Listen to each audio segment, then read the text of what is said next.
네, 기도로 말씀 모임을 시작하도록 하겠습니다. 기도하겠습니다. 은혜와 사랑이 풍성한 하나님 감사합니다. 오늘도 우리를 하나님의 말씀으로 한마음 한뜻을 되게 하여 주셔서 하나님 말씀을 같이 묵상하고 나눌 때 말씀 속에서 역사하시는 그 성령의 인도함을 받을 수 있도록 도와주시고, 이 말씀이 내 마음과 내 입과 내 삶 속에 그대로 녹여져 내려서 정말 이 말씀에 붙들려서 사는 귀한 주님의 제자로서의 삶을 감당할 수 있도록, 또한 살아갈 수 있도록 인도하여 주시옵소서. 이 모든 말씀 예수 그리스도 이름으로 간절히 기도드립니다. 아멘. 네, 반갑습니다. 지난 시간에 저희가 말씀을 또한 나눴죠. 갈릴리 전도 여행에 대해서 말씀을 나누고, 이번 시간에는 구약으로 넘어옵니다. 네, 구약으로 넘어와서 사무엘상을 같이 묵상해 보고자 합니다. 오늘 본문은요, 사무엘상 15장입니다. 사무엘상 15장.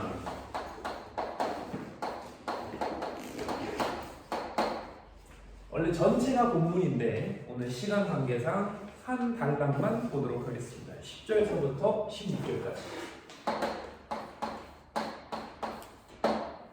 보도록 하겠습니다. 네. 사무엘상 15장 10절서부터 16절까지 제가 대독합니다.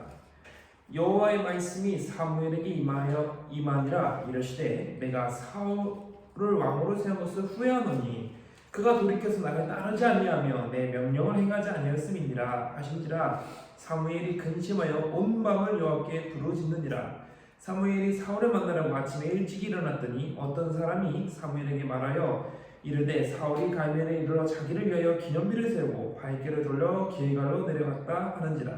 사무엘이 사울에게 이른즉 사울이 그에게 이르되 원하건대 당신은 여호와께 복을 받으소서. 내가 여호와의 명령을 행하였나이다 하니, 사무엘이 이르되 그러면 내 귀에 들려오는 이 양의 소리와 내게 들리는 소의 소리는 어찌됩니까 하니라. 사울이 이르되 그것은 우리가 아말렉 사람에게서 끌어온 것인데 백성이 당신의 하나님 여호와께 제사하려 하여 양떼가 소들 중에서 가장 좋은 것을 남기며 그 외의 것은 우리가 다 진멸하였나이다 하는지라. 사무엘이 사울에게 이르되 가만히 계시옵소서. 간밤에 여호와께서 내게 이르신 것을 왕에게 말하나이다 하니 그가 이르되 말씀하소서. 아멘. 네, 오늘 본문을 가지고 우리가 같이 나누고 싶은 주제는요, 하나님의 후회입니다. 하나님의 후회. 이 하나님의 왜 후회를 하셨을까? 이제 그거를 같이 나누고자 합니다. 먼저 우리가 이 사무엘상 15장을 이해하기 위해서는 이 사무엘상이 어떠한 구조로 되어 있는지 볼 필요가 있어요. 먼저 크게 사무엘상은 1절부터 9절까지 아말렉과의 전투입니다.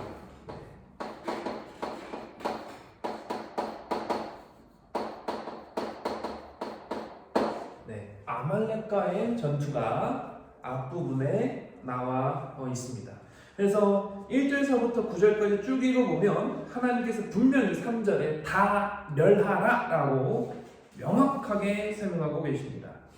3절 읽어볼까요? 지금 가서 아말렉을 쳐서 그들의 모든 소유를 남기지 말고 진멸하되 남녀와 소와 젖먹이는 아이와 우양과 낙타와 나귀를 죽이리라 하셨다 하니 라는 정확한 메시지가 나와 있어요. 그러나 8절과 9절에서 보면 좋은 것은 남기게 됩니다.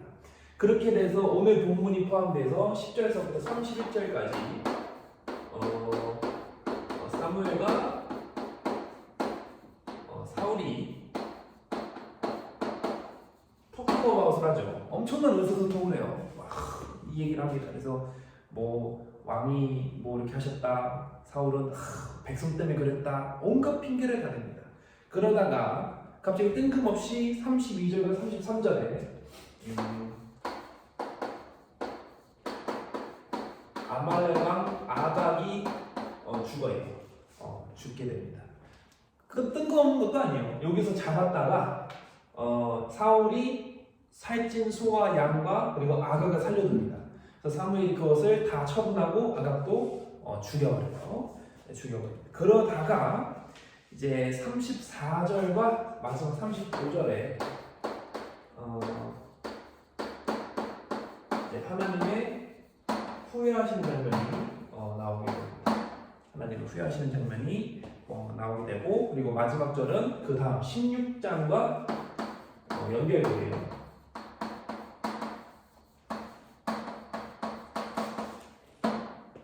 16장과 연결고리가 되도록 하겠습니다. 이게 사무엘상 15장의 전반적인 흐름이 되도록 하겠습니다.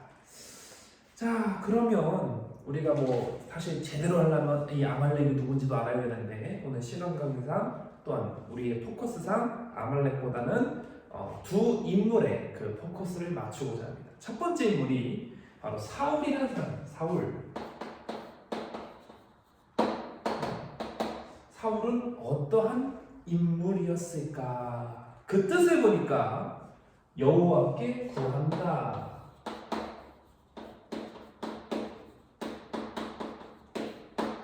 라는 뜻을 갖고 있어요. 사울은 여호와께 구한다라는 뜻을 갖고 있습니다.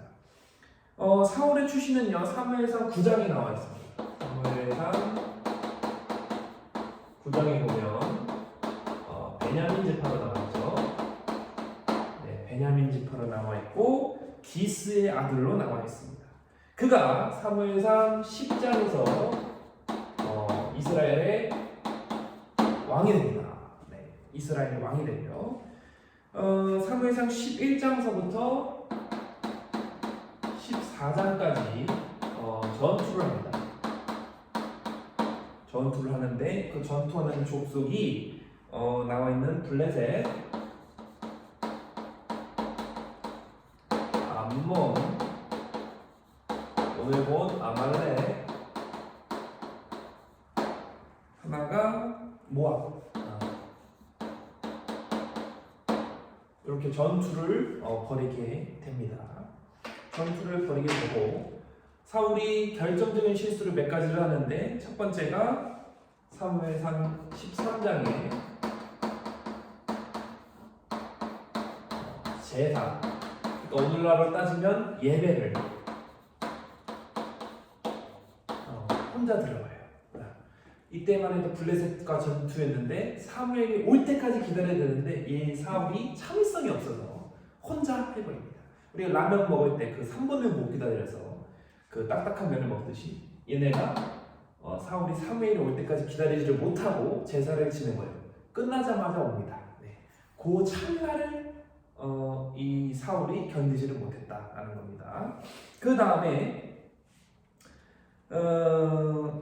사무엘상 16장서부터 26장까지 계속 누구를 질투하냐면 다윗을 질투합니다. 이스라엘 왕이 돼가지고 다윗을 시기 질투해요. 대표적인 사건으로 그거 있죠. 골리앗 사건이 나와 있어요. 그래서 그 이제 여자들이 쭉 서가지고 다윗은 사울은 천천히요, 다윗은 만만으로다 이렇게 해가지고 사울이 그때부터 이렇게 핑 돌기 시작합니다.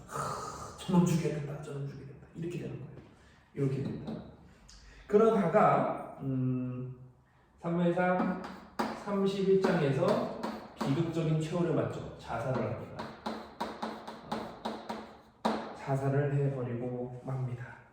그래서 이 사울은 자살도 했고, 또한 그 마지막이 블레셋 사람들이 사울의 목을 쳐서 나무에 걸어버려요. 아주 비극적인 결말을 맞고 맙니다. 그래서 사울은 크게 이러한 간략하게 없는 삶을 살고 있었다라는 거죠. 이렇게 사울이 사람들이 참 왕이라고 봐도, 왕이면서 사무엘상 9장에는 베냐민 지파면서 얼굴이 잘생겼다라고 나오고 참 외모가 준수해서 빼먹진 않았는데, 그랬던 사울이 하나님의 후회를 통해서 마지막에 자살로 끝내버리는 아주 비극적인 결말로 끝내버리고 말았습니다. 그럼 이걸 통해서 우리가 이 본문을 쭉 묵상해 봤을 때 무엇을 우리에게 주신 메시지가 무엇일까? 그게 쭉 생각해 보니까 크게 세 가지의 메시지를 전달해 주고 있는 것을 알고 있었어요. 그걸 같이 나누고자 합니다. 첫 번째가 영적인 관계. 영적인 관계의 중요성이다. 영적인 관계가 중요합니다. 로마서 8장 5절과 7절에 사도 바울이 정확하게 말해주고 있어요. 6과 0에 대해서 아주 정확하게 말해주고 있습니다. 우리 같이 한번 찾아봤으면 좋겠어요. 로마서 8장 5절에서부터 7절까지. 네. 로마서 8장 5절에서부터 7절까지. 한번 읽어봐 주실래요? 육신을 따르는 자는 육신의 일을, 영을 따르는 자는 영의 일을 생각하나니 육신의 생각은 사망이요 영의 생각은 생명과 평안이니라.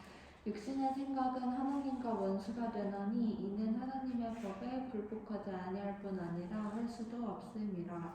네, 그렇게 말해주고 있습니다. 그럼 우리가 두 가지의 프레임으로 생각할 수 있어요. 첫 번째가 영적인 사람과 두 번째가 육적인 사람이 있겠구나.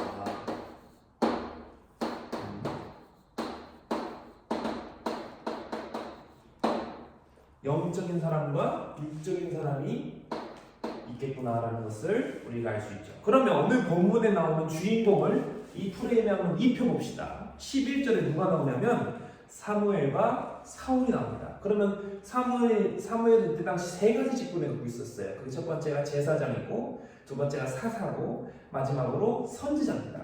그러니까 영적인 사람이라고 우리가 생각해 볼 수가 있어요. 그래서 사무엘이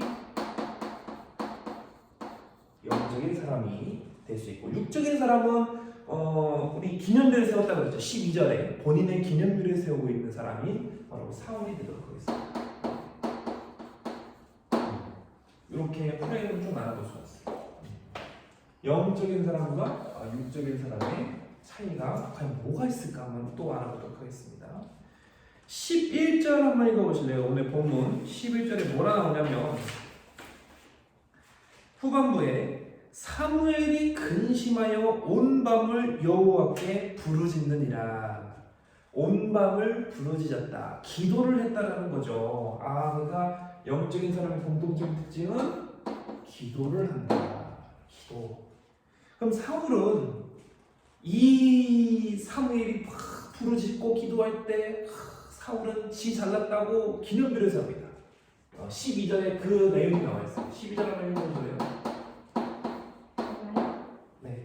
12절에 사울이 갈멜에 이르러 자기를 위하여 기념비를 세우고 자기를 위하여 기념비를 세웠다. 하나님을 위한 것도 아니에요. 지 배때기 불리려고 기념비를 세운 거예요. 나 잘났다 이거. 기념비를 세웠다. 자기를 위하여 기념비를 세웠다라는 거죠. 오늘 15장 22절에 이런 말씀이 나와 있습니다. 15장 22절 읽어보시면 사무엘이 이르되 여호와께서 번제와 다른 제사를 그의 목소리를 청종하는 것을 좋아하신 같이 좋아하시나이까 순종이 제사보다 낫고 듣는 것이 순양의 기름보다 나으니. 그러니까 영적인 사람은 가식적인 것보다 말씀에 순종한다는 거예요. 그러니까 순종의 특징을 갖고 있더라. 순종의 특징을 갖고 있더라. 순종한다는 얘기는 그 말을 뒤집으면 뭐냐면 말을 듣는다는 얘기입니다. 그래서 청종합니다. 우리가 기도할 때 맨날 그래요. 주시옵소서. 아버지 주시옵소서. 맨날 달라고만 할게요. 그럼 주님은 그걸 딱 보시면서 네 알아서 해라 라고 하시겠죠. 맨날 뭘 달래. 그러면서 우리는 안 주면 또 찡찡거려. 왜 안 주셔가지고 이 심해지면 이제 이런 말까지 나오죠. 하나님이 살아계시다면 나에게 이럴 수는 없습니다. 이런 기도까지 하게 돼요. 하나님은 그런 기도를 원하는 게 아니에요. 하나님은 딱 하나, 순종하고 청종하기 원해요. 그래서 우리가 하는 기도도 중요하지만 듣는 기도가 그만큼 중요하다는 거예요. 이 듣는 기도는 성령이 레마로 올 수도 있고 마음에, 또는 음성으로도 올 수도 있고, 혹은 꿈으로든, 혹은 내 삶 속에서도 보일 수가 있어요. 어떠한 메시지를 줄 때, 어떠한 시그널을 줄 때 그 시그널을 캐치할 수 있는 능력이 필요합니다. 그게 순종과 청종이라는 거예요. 근데 오늘 본문 22절에 또 보니까 재미난 말씀이 나와요. 22절이란다. 오늘 본문에 어디 보면 그 15절에 이런 말이 나와요. 사울이 이르되 그것은 무리가 아말렉 사람에게서 끌어온 것인데 백성이 당신의 하나님 여호와께 제사하려 하여 양떼가 소들 중에서 가장 좋은 것을 남겼어요. 그 외의 것은 우리가 다 진멸하였습니다. 이게 뭔 말이냐면 변명을 합니다. 그러니까 영적인 사람은 순종을 하는데 육적인 사람은 변명을 해요. 딱 성령이 레마가 오죠. 새벽 제단을 쌓아라. 그러면 아멘 하고 순종해야 되는데 알겠어요. 딱 자고 일어나면 이렇게 8시고 어쩔 수가 없네. 어떡하나. 출근 시간이고 출근하고 이런 삶을 사는 게 아니라 순종하는 삶을 살아야 돼요. 근데 그게 어렵죠. 쉬운 게 아닙니다. 그 쉽지 않은 것을 하는 것이 순종과 청종이에요. 근데 육적으로 살면 변명을 합니다. 내가 뭐 해서 오늘은 일이 있어서 내가 몸이 피곤해서 다 변명이에요. 오늘 삶과 같은 변명을 우리가 하지 않기를 소망합니다. 그게 진짜 중요합니다. 그게 진짜 중요해요. 또 이 영적인 사람과 육적인 사람의 특징 중 하나가 바로 대화를 하나하냐라는 거예요. 그래서 하나님과의 대화,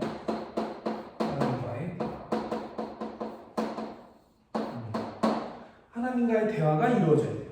아까 로마서 8장 5절부터 7절까지의 그 핵심 메시지가 나오고 있죠. 하나님과의 대화, 하나님과의 영적인 것과 육적인 것, 그 차이를 우리가 또 이해하길 바라고. 또 육적인 사람은 우리가 마귀의 자녀라는 말씀 구절이 있듯이 하나님과 원수가 됩니다. 하나님과의 원수다. 그럼 이제 이런 질문을 하죠. 원수를 사랑하였습니다. 이런 말을 하죠. 거기서 나오는 원수랑 여기서 나오는 원수는 달라요. 그 개념을 반드시 아셔야 됩니다.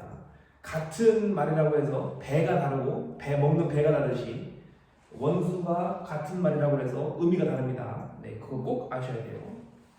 근데 이제 또 결정적인 차이가 또 나오게 되는 게 오늘 사무엘상 15장의 본문에도 나옵니다. 아까 15절 제가 읽었죠.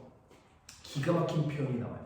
육적인 사람의 표현이 이렇게 나옵니다. 당신의 하나님 여호와께. 다윗이랑 한번 비교해 볼까요? 다윗은 늘 시편에서 보면 여호와는 나의 목자시니라는 표현을 합니다. 또 여러 선지자들 보면 나의 하나님이라 그래요. 혹은 아브라함의 하나님, 이삭의 하나님, 야곱의 하나님이라는 표현도 써요. 근데 사울은 기가 막힌 표현을 써요. 내 하나님도 아니야. 당신의 하나님. 나랑 상관없는 이웃집 아저씨를 데리고 온 거죠. 한마디로. 옆집 아저씨께 드리려고 합니다. 이런 식으로. 이런 개념을 갖고 사울은 말했다는 거예요. 그러니까 하나님을 부르는 호칭과 관계가 다르다. 육적인 사람은 당신의 하나님이다. 당신의 하나님이다. 당신의 하나님. 그럼 영적인 사람은 뭐라 말을 할까? 사무엘상 3장 10절에 사무엘이 꼬마였을 때 이렇게 말합니다. 엘리한테 가죠. 엘리한테 가서 엘리가 처음에 모르다가 그래 하나님이겠구나 흔들흔들 다 앉아있다가 사무엘이 와가지고 물어보니까 엘리가 이렇게 말하죠. 내가 여기 있나이다 한번 해봐라. 그래서 내가 여기 있나니까 이제 그때부터 대화가 이루어졌고 그때부터 사무엘의 호칭이 바뀝니다. 주의 종이다. 호칭이 주의 종이다. 3장 10절에 그 말이 나옵니다. 주의 종이다. 주의 종이다. 이렇게 말을 하고 있어요. 이렇게 되니까 영적인 사람과 육적인 사람의 역사는 영이 달라요. 이건 구약의 관점입니다. 구약의 관점에서 보면 지금으로 따지면 성령이겠죠. 근데 구약에서 관점에서 보면 사무엘상 3장 19절에 하나님께서 함께 하신다. 하나님께서 함께 하신다. 그러면 오늘 사울은 누구와 함께 할까? 하나님이 부리는 악령이 함께합니다. 그 내용이 어디 나오냐? 사무엘상 16장 23절에 나옵니다. 악령이 나옵니다. 악령. 3장 16장 아까 23절이었죠? 이 악령도 하나님께서 부리시는 악령이 함께합니다. 이 악령조차도 하나님의 섭리 안에 다 들어있다는 얘기예요. 그 예언입니다. 그러면 왜 첫 번째 얘기할 때 영적인 관계의 중요성이 끄집어 왔냐, 이걸 말하고 싶어서 그래요. 영적인 관계. 오늘 본문에서 하나님은 육적인 라인을 타고 있는 사울을 크게 후회하셨습니다. 요 라인을 타고 있는 사울. 요 라인을 타고 있는 사울을 크게 후회하셨습니다. 지 혼자 배때기 부리려고 기념비 세우죠. 순종만 하고 변명만 하죠. 그러니까 원수가 되고, 이렇게 이상한 말을 합니다. 당신이 하나님이라는 표현을 쓰고, 그렇기 때문에 자연스럽게 빈집이 돼서 악령이 올 수밖에 없죠. 악령이 올 수밖에 없어요. 근데 이 모든 것이 이스라엘 나라라는 그 한 곳에서 다 이루어집니다. 신약에서 이걸 뭐라 비유합니까? 아이곡과 가라지를 비유하죠.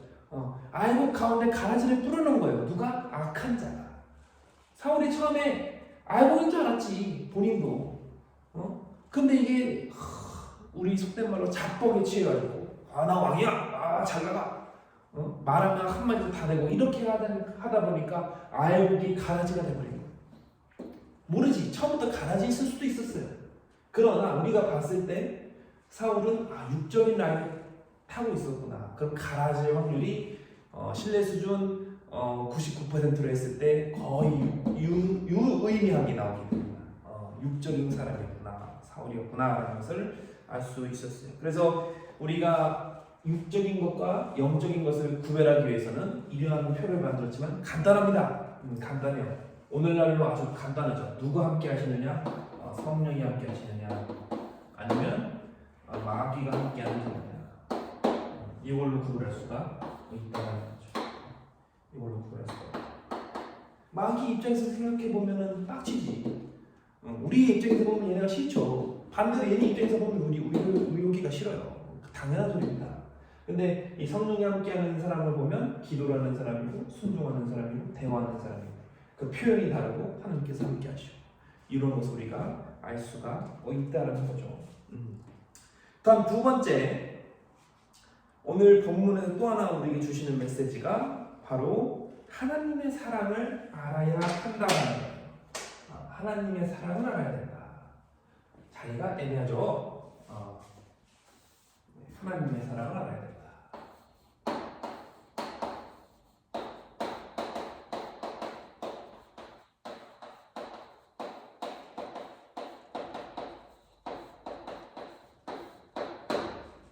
하나님의 사랑을 알아야 됩니다. 요한복음 4장 10절에 이런 표현이 나옵니다. 알아야 구하고 받는다. 요한복음 4장은 사마리아 여인과 수가성의 사마리아 여인과 예수님과의 대화예요. 그 한 사람을 놓고 말씀하실 때 이런 말씀하셨어요. 4장 10절에서 알아야 구하고 받는다. 하나님의 사랑을 알아야 그 사랑을 구하고 받을 수가 있다는 거예요. 하나님의 사랑을 알고 구하고 받는다라는 겁니다. 오늘 사울은 마지막에 자살로 끝내버렸죠. 신약에서도 가룟유다가 자살로 끝내버렸어요. 그 이유가 뭘까? 가만 묵상해 보니까 하나님의 사랑을 몰랐기 때문에 회개를 못한 거예요. 제 말이 꼭 맞는다고 말할 수는 없어요. 그러나 성경을 보면서 봤을 때 회개하고 돌아올 때 하나님은 받아주십니다. 그 증거가 탕자 비유에서 나와요. 탕자 비유에서 나오듯이 회개하고 돌아오면 되는데, 오늘 사울이 회개하고 돌아오지 않고 변명을 했어요. 하나님의 사랑을 모른다는 거예요. 오늘 여기는 안 나왔지만 가룟 유다도 하나님의 사랑을 몰랐기 때문에 예수님이 팔았음에도 불구하고 회개하는 기도가 단 한 구절도 없어요. 사울도 기도했다는 구절이 단 한 구절도 없어요. 그만큼 하나님의 사랑을 알고 구하고 받기 위해서는 먼저 하나님의 사랑을 첫 번째가 알아야 한다는 거죠. 그러면 하나님의 사랑을 알기 위한 방법은 간단합니다. 말씀을 보면 돼요. 말씀을 보면 됩니다. 성경을 봐야 돼요. 성경. 첫 번째가 우리가 성경을 탁 펼치면, 우리 옛날 수학 배울 때 앞에 집합만 새카맣죠. 거기만 열심히 보니까. 성경도 마찬가지로 우리가 뭐 통독한다 그러면 어디만 열심히 보냐면 창세기만 열심히 봅니다. 창세기에서 태초에 하나님이 천지를 창조할 때 거기서 막 감동을 받아요. 이제 시작하는구나. 한 3, 4일 가면 다 없어집니다. 네. 어느 순간 뭐 안 읽고 있고. 근데 뭘 말하고 싶은 거냐면, 다 성경 첫 번째 5가지의 그 모세 오경이라고 하는 부분이 그만큼 중요하다는 것을 강조하고 싶어요. 모세 오경이라면 창세기, 다음에 출애굽기, 다음에 레위기, 그 다음에 민수기, 신명기라죠. 그 5가지가 있습니다. 모세오경 이거 다 알아요. 주일학교 학생들도 압니다. 모를 수가 없죠. 창세기부터 신명기까지가 있는데 이걸 모세오경이라는데 그럼 이 모세오경에서 우리에게 주는 게 무엇일까? 그걸 가만 묵상해 보니까 이러한 것으로 정리할 수 있을 것 같아요. 첫 번째가 창세기는 하나님께서 들어오셨다. 하나님께서 개입을 하시기 시작하신 거예요.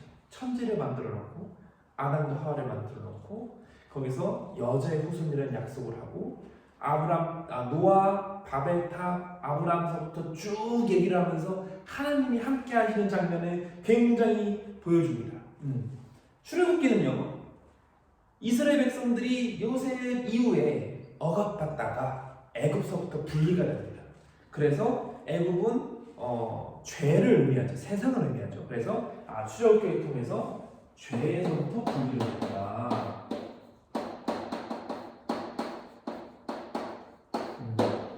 죄에서부터 분리를 하는 거예요. 우리를 죄에서부터 끄집어내는 겁니다. 그 다음에 레위기를 통해서 뭘 알려주냐면 레위기 1장서부터 쭉 나오는 것이 제사에 관한 거예요. 하나님과 교제하는 방법. 그래서 하나님과의 교제입니다.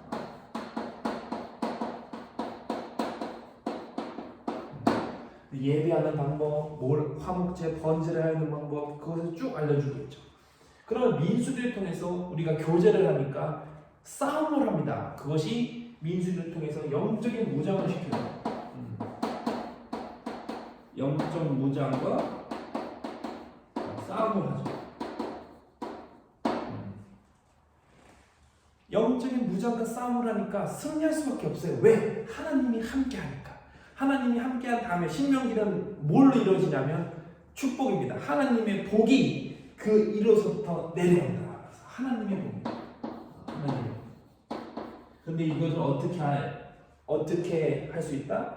무장과 싸움을 통해서 우리가 쟁취하는 거죠. 하나님의 복을 쟁취하는 거죠. 요게 큰 틀에서 모세오경을 요약해 놓은 겁니다.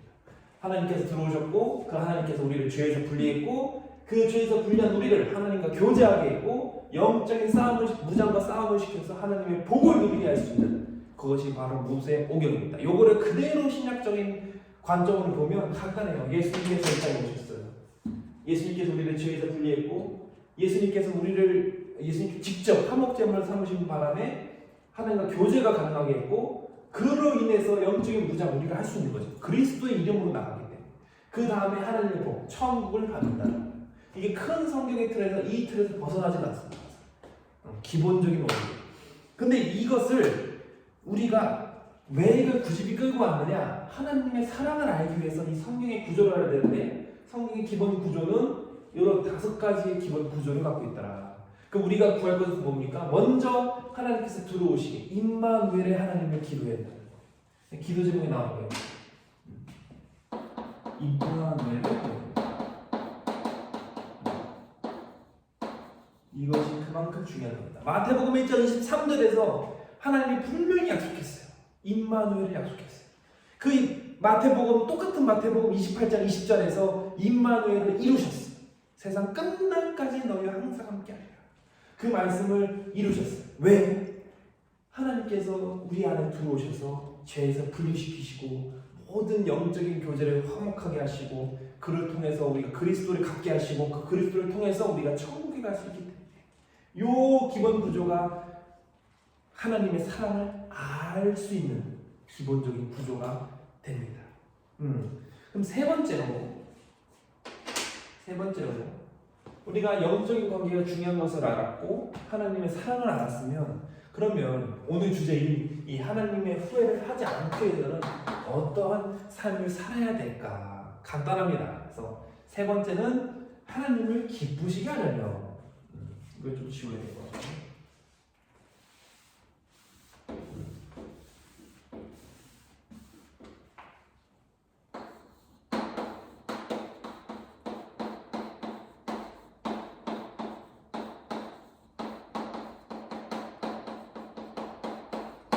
하나님을 기쁘시게 하려면 어떻게 해야 될까? 그 답은 나와 있어요. 하나님의 뜻대로 살아야 되는 것이 하나님을 기쁘게 하는 거죠.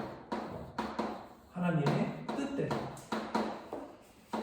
살아야 된다.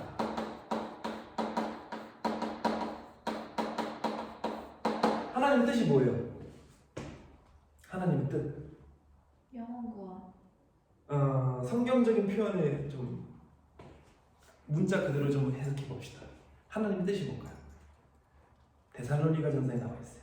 데살로니가전서 5장에 보면 이런 말씀이 나와 있습니다. 항상 기뻐하라. 기뻐하라. 쉬지 말고 기도하라. 범사에 감사하라. 이것이 너희를 향한 하나님의 뜻이다라고 정확하게 나와 있어요. 우리가 기뻐하면서 기도하면서 감사하게 바라는 것이 하나님의 뜻입니다. 그러면 우리가 기뻐하고 기도하고 감사하기 위해서는 어떻게 해야 될까? 어떻게 해야 될까? 요한일서 2장 15절에 이런 말씀이 나옵니다. 사도 요한은 세상을 사랑하지 말고 하나님을 사랑하라 라고 말합니다. 하나님을 사랑하라. 그럼 또 추론해 봅시다. 합리적 추론이죠. 하나님을 기쁘시게 하려면 하나님 뜻대로 살아야 되는데 그 뜻은 요건데 요걸 이루기 위해서는 하나님을 사랑해야 되는구나. 많이 써줄게요. 4일절이죠.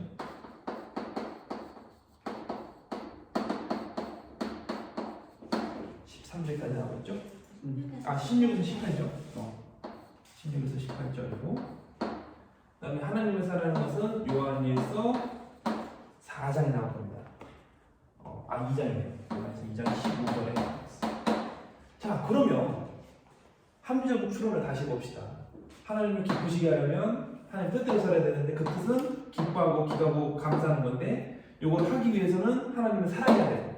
하나님을 사랑하는 방법으로서는 뭐가 있어요? 세상을 사랑하는 것이 아니라 하나님을 사랑해야 되는데 그 하나님의 사랑은 뭘로 이루어집니까? 우리 엑스서이팅이 있는 이유죠. 복음 접합니다.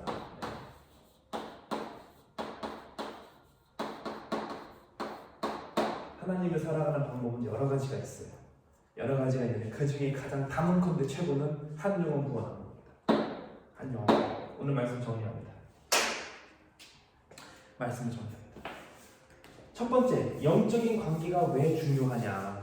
영적인 라인이냐, 육적인 라인이냐? 그걸 알기 위해서 우리가 이걸 끄집어 놓았어요. 보니까 영적인 사람은 기도하는 사람, 순종하는 사람, 하나님과 대화하고 주의 종의 고백과 그리고 하나님께서 함께하시고 성령이 함께하는 사람입니다. 그럼 이런 사람은 뭘 자연스럽게 알 수 있다? 하나님의 사랑을 알 수 있다. 하나님의 사랑은 창세기부터 신명기까지 아주 명확하게 나올 거라는 거죠. 하나님께서 우리 안에 들어오시고 그를 통해서 우리가 죄에서 분리가 되고 죄에서 분리가 되니까 하나님과 교제가 되고 하나님과 교제를 통해서 우리가 그리스도 이름을 갖죠. 그렇기 때문에 영적인 무장과 영적인 싸움을 할 수가 있고 승리하면 하나님의 복을 쟁취할 수 있다는 거죠. 하나님의 사랑은 이것이었구나. 그러면 이 하나님의 사랑을 알았으니까 하나님을 후회하지 않게 하기 위해서는 하나님을 기쁘시게 하기 위해서는 어떻게 살아야 될까? 하나님의 뜻대로 살아야 되는데 그것이 데살로니가전서 5장 16절부터 18절에 있는 말씀. 이걸 이루기 위해서는 요한일서 2장 15절 하나님을 사랑해야 한다는 말씀. 그럼 하나님께서 가장 사랑하는 게 뭘까? 한 영혼의 구원이라는 거죠. 요겁니다. 요거.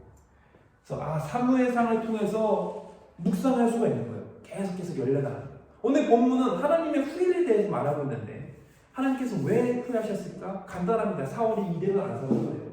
본인 배때기 부르고 변명하는 거죠. 그러면서 원수가 되고 당신의 하나님 대들고 그러니까 하나님이 함께하는 겁니다. 그 하나님을 후회하지 않기 위해서는 우리가 이 복음 전파에 목숨을 걸어야 돼요. 사무엘이 밤낮을 여호와께 부르짖던 것처럼 한 영혼을 위해서 우리가 기뻐하고 기도하고 감사할 수 있어야 된다는 것. 이것이 오늘 본문을 통해서 우리가 같이 나누고 싶은 메시지입니다. 기도하겠습니다. 하나님 감사합니다. 오늘 말씀을 통해서 귀한 깨달음을 또한 말씀의 묵상을 같이 나누어 봤습니다. 우리가 살아가는 동안에 영적인 라인과 육적인 라인으로 있는데 우리가 영적인 사람으로 살아갈 수 있도록 도와주시고 하나님의 말씀을 순종하며 청종하며 또한 그 뜻에 함께 살기 위해서 복음 전파에 생명을 걸 수 있는 또한 기뻐하며 감사하며 또한 기도할 수 있는 귀한 깨어있는 영혼들이 될 수 있도록 인도하여 주시옵소서. 오늘도 우리와 함께 하시는 하나님, 지금도 나와 함께 하시는 하나님, 그 하나님을 우리가 믿고 나아갈 수 있도록 인도하여 주시옵소서. 이 모든 말씀 예수 그리스도 이름으로 기도합니다. 아멘. 반가웠어요. 근데 저 질문이 있어요. 네.